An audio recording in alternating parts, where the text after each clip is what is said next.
ఒమేగయైన మహిమాన్వితుడా, అద్వితీయ సత్యవంతుడా, నిరంతరం స్తోత్రార్హుడా. అల్ఫా మహాపరిశుద్ధుడు, సర్వశక్తిమంతుడు, సకల ఆశీర్వాదానికి కారణభూతుడైన యేసుక్రీస్తు నామములో మీ అందరికీ శుభాభివందనాలు తెలియజేస్తున్నాం. మంచిది ఉదయము దేవుడి మాటలు వినటానికి దేవుడి పిల్లలకు ఆయన ఇచ్చిన మహాకృప. పరిశుద్ధ గ్రంథములో నుండి ఆదికాండము 30వ అధ్యాయము 30వ వచనాన్ని చదువుతున్నాం. నేను రాకమునుపు నీకుండినది కొంచెమే, అయితే అది బహుగా అభివృద్ధి పొందుచు నేను పాదము పెట్టిన చోటునల్లా యెహోవా నిన్ను ఆశీర్వదించను. ఇక్కడ గమనిస్తే యాకోబు చెప్తున్నారు తన మామ అయినటువంటి లాబానుతో. ఈరోజు వాక్యము చెబుతున్న మాట, నేను పాదము పెట్టిన చోటల్లా ఆశీర్వదించను. ఈరోజు దేవుడు ఎందుకు వాక్యము చేత మాట్లాడుతున్నారు అంటే, నీ చోటు ఆశీర్వదించబడాలి. నువ్వు అడుగుపెట్టు చోటు దీవెనకరంగా ఉండాలి. నువ్వు అడుగుపెట్టు చోటు మహిమకరంగా దేవుడు ఆశీర్వాద ఫలాలు ఉండాలి. ఈరోజు కొందరు నివసిస్తున్న చోటు ఆశీర్వాదాలుగా లేవు. యాకోబు జీవితంలో తల్లిదండ్రులను విడిచాడు, ఒంటరిగా వచ్చాడు, ఎడారి జీవితాలు గడిపాడు. నానా విధమైన బాధలు కలిగినప్పటికీ దేవుడి మీద నిబంధన చేసుకుని వచ్చారండి. అందుకని తన మామతో చెప్తున్నాడు, నేను రాకమునుపు నీకున్నది కొంచెమే, నేను అడుగుపెట్టిన చోటు దేవుడు నా దేవుడైన యెహోవా ఆశీర్వదించని రాయబడింది. ఈరోజు మనం గమనించాలి, యేసుక్రీస్తు నొద్దకు నిన్ను పిలిచేది ఎందుకంటే నీ చోటు ఆశీర్వదించబడాలి. మీరు నివసించుచున్న చోటు దీవెనకరంగా ఉండాలి.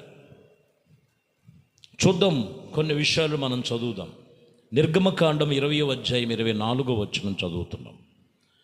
మట్టి బలిపీఠము నా కొరకు చేసి దాని మీద దహన బలులు, సమాధాన బలులను, నీ గొర్రెలను, నీ ఎద్దులను అర్పింపవలెను.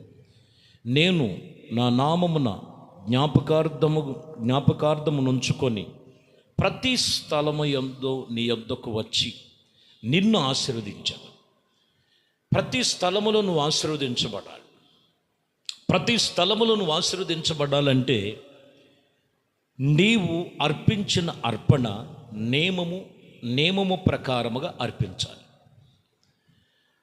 ఇజ్రాయేలు ప్రజలతో చెబుతున్న మాట అది. నేను ప్రతి స్థలమునకు వచ్చి ఆ స్థలమును నేను ఆశీర్వదిస్తాను. ఆశీర్వదించబడటానికి కొందరిని మనం చూస్తుంటాం. యేసుక్రీస్తు నొద్దకు వచ్చి ఏమి నేర్చుకున్నారు, ఏం చేస్తున్నారు? ముందు నువ్వు నేర్చుకో, నువ్వు దేవునికి నీవే అర్పించుకో. అదే అక్కడ అంటున్న మాట. నీవే ఒక సాక్రిఫైస్ చేసుకొని వారే దేవుని యందు నిబంధన కలిగుంటే, వాక్యం ఇక్కడ చెప్తున్న మాట, నీ ఉంటున్న ప్రతి చోటు ఆశీర్వదిస్తాడు ఆయన. ఆశీర్వదించబడిన అనుభవాలు కావాలంటే వాక్యం ఇక్కడ చెప్తున్న మాట, నువ్వు దేవుని యందు ఖచ్చితమైన నిబంధన కలిగి ఉన్నప్పుడు ఆ చోటు ఆశీర్వాదించబడిన చోటుగా మారుస్తారు. కీర్తనలో 66వ కీర్తన 12వ వచనం చదువుతున్నాం. నరుని యొక్క, చూడండి, మా నిమిత్తము ఎక్కనటువంటి చేసితివి, మేము నిప్పులలోనూ నేలల్లోనూ పడితిమి, అయినను నీవు సమృద్ధి కలిగిన చోటులో మమ్మల్ని రప్పించి ఉన్నావు. వారి తల మీదకి కీడు వచ్చింది. వారు నిప్పులలో నేలలో, అంటే ఆ మాటకి ఏంటంటే శోధనలో, కష్టాల్లో, ఇబ్బందుల్లో నడిచారు. అయినను ఇక్కడ మనం గమనించినట్లయితే సమృద్ధి కలిగిన చోటుకు మమ్మలను రప్పించావు. దేవుడు ఎప్పుడు కూడా సమృద్ధి కలిగిన చోటులో ఉండాలని పిలుస్తున్నాడు. లోకంలో శోధనలు ఉన్నాయి, లోకంలో పడదోయబడినటువంటి ఏమున్నాయి అని అంటే, ఇదిగో గుంటలు, నాశనకరమైన గుంటలు, జగటగల దొంగ ఊబులు. ఆ చోట్లు సరైనవి కాదు. చీకటి కలిగిన చోటులు, అంధకారపు కలిగిన చోటులు ఉన్నాయి. ప్రభు అంటాడు, వాటి నుండి సమృద్ధి కలిగిన చోటులోనికి నేను పిలుస్తున్నాను. ఈరోజు ఎంతమంది దేవుడు మాట విని దేవుడికి లోబడే వాళ్ళు ఉన్నారు?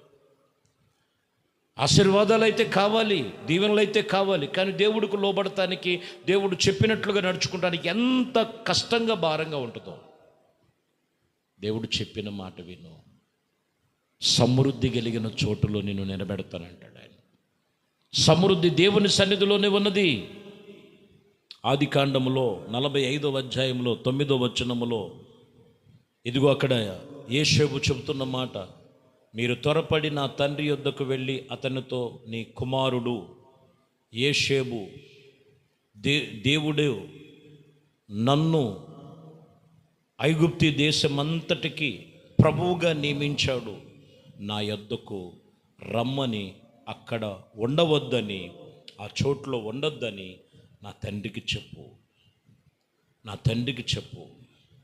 ఇక్కడ మీరు గమనిస్తే యోసేపు చెప్తున్నారు, తన అన్నలతో చెప్తున్నారు, ఇదిగో నువ్వు వెళ్ళి ఈ ఐగుప్తి దేశములో దేవుడు నన్ను ఇలాగున ఈ చోట్లో ఒక ప్రభువుగా నియమించాడు, ఒక అధిపతిగా నియమించాడు. అయితే ఆ చోటు కాదు, అక్కడ ఉండొద్దు, ఇక్కడికి రమ్మని, ఈ చోట్లో ఆశీర్వదించబడిన చోటులని రాయబడి ఉంది. ఎందుకంటే 10లో అంటాడు, నువ్వు గోషేను దేశములో నిలిచి ఉందువు, అప్పుడు నిన్ను, నీ పిల్లలను, నీ పిల్లల పిల్లలను, నీ గొర్రె మందలను, నీ పశువులకు, నీకు కలిగిన యావత్తు నీకు ఇదిగో సమీపముగా ఉండినని, సమస్తమును కూడా ఆశీర్వాదముగా మార్చునని ఇక్కడ చెప్తున్న మాట. సమీపముగా నేను ఉంటాను, ఈ చోటులో ఆశీర్వదించబడతావు, ఈ చోటులో దీవించబడతావు. వాక్యం చెప్తున్న మాట, నీవు అడుగు పెట్టిన చోటు ఆశీర్వాద చోటుగా ఉండాలి. మీరు నివసించుచున్న చోటు దీవెనకరమైన చోటుగా ఉండాలి. మూడవది, మీరు నివసిస్తున్నటువంటి చోటు, మీరు అడుగుపెట్టే చోటు ఇదిగో అన్ని విషయములో విస్తరించబడి ఉండాలి. యోసేపులో మనం అదే చూస్తున్నాం. అందుకనే ఆ చోటులో ఉండదు. ఈరోజు ప్రభు అంటాడు, ఆ చోటులో కాదు. మత్తయ్యను చూసి సొంకపు మెట్టు దగ్గర కూర్చున్నావు మత్తయ్య, అక్కడ ఉండొద్దు, అక్కడి నుంచి లేచిరా, నేను ఉంచవలసిన చోట్లో నేను ఉంచుతా. ఈరోజు ఎక్కడుంటున్నావు? ఏ చోట్లో ఉంటున్నావు? పేరుకు మాత్రం ఆదివారం ప్రభు సన్నిధిలో గడుపుతున్నాను, ప్రార్థన చేసుకుంటున్నాను, ప్రభుతో నడుస్తున్నాను అనుకుంటున్నావు, కానీ మిగతా దినాలు నువ్వు ఏ చోట్లో, ఉండకూడని చోట్లో, వెళ్ళకూడని చోట్లో, గడపకూడని చోట్లో ఉంటున్నావేమో. అదే ఆశీర్వాదానికి బదులుగా కొందరి జీవితంలో శాపాస్పదములుగా ఉన్నాయి. లూకా సువార్తలో 14వ అధ్యాయములో 10వ వచనములో, అయితే నీవు పిలవబడినప్పుడు నిన్ను పిలిచినవాడు వచ్చి, స్నేహితుడా ఇదిగో పై చోటికి పొమ్మని నీతో చెప్పగలనని నీవు పోయి కడపటి చోటున కూర్చుండుము. ఇక్కడ మీరు గమనించాలి, ఏ చోటులోనైతే నిన్ను ఉండమన్నాడు అక్కడుండు, అక్కడి నుంచి నేను లేపుతాడు.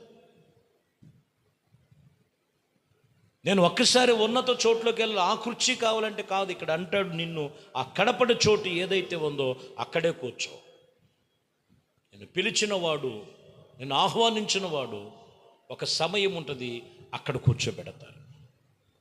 గమనించాలి, చాలా జాగ్రత్తగా గమనించాలి.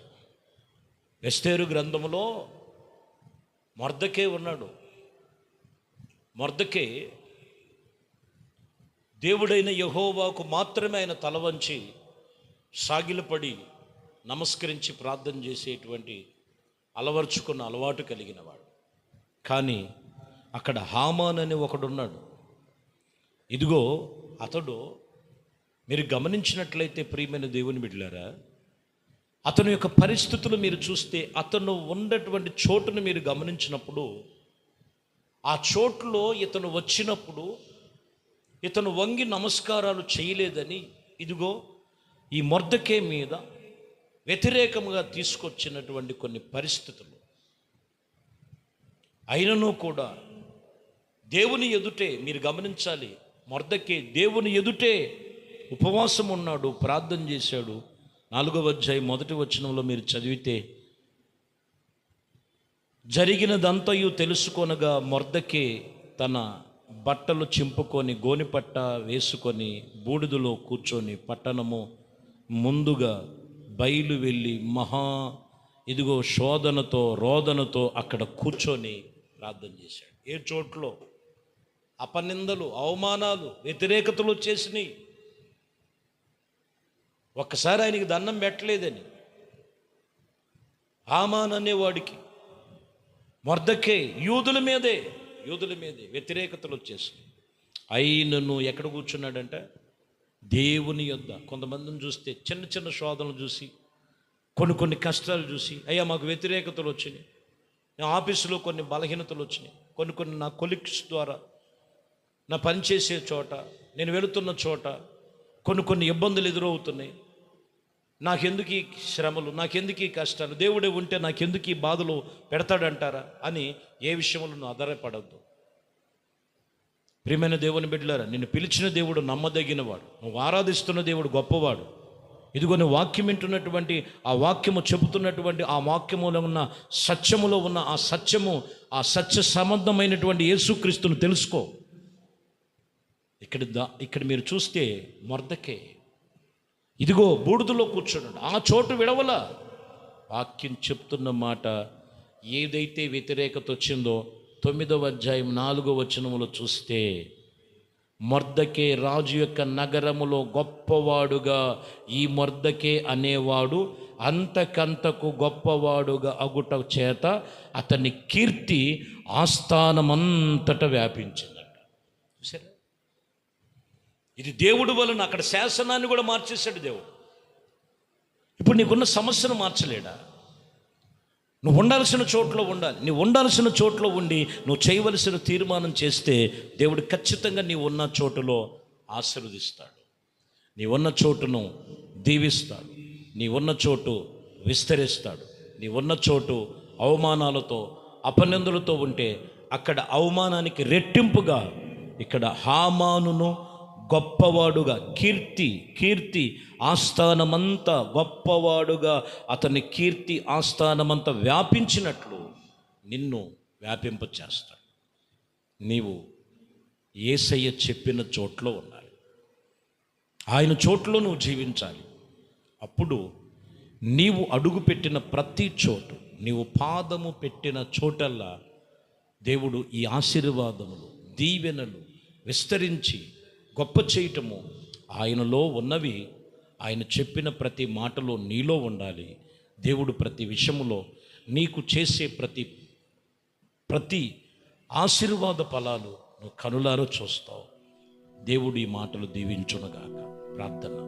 పరిశుద్ధుడా, ప్రేమ కలిగిన తండ్రి, దయగలిగిన మా ప్రభువా, ఇదిగోనైనా మూలవాక్యములో యాకోబు, నేను అడుగు పెట్టిన చోటల్లా నా దేవుడు నన్ను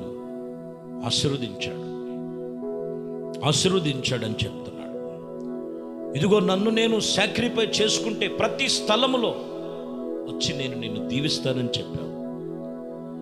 ఇదిగో నేను నా ప్రభువా, మీ వాక్యము సెలవిచ్చిన ప్రకారము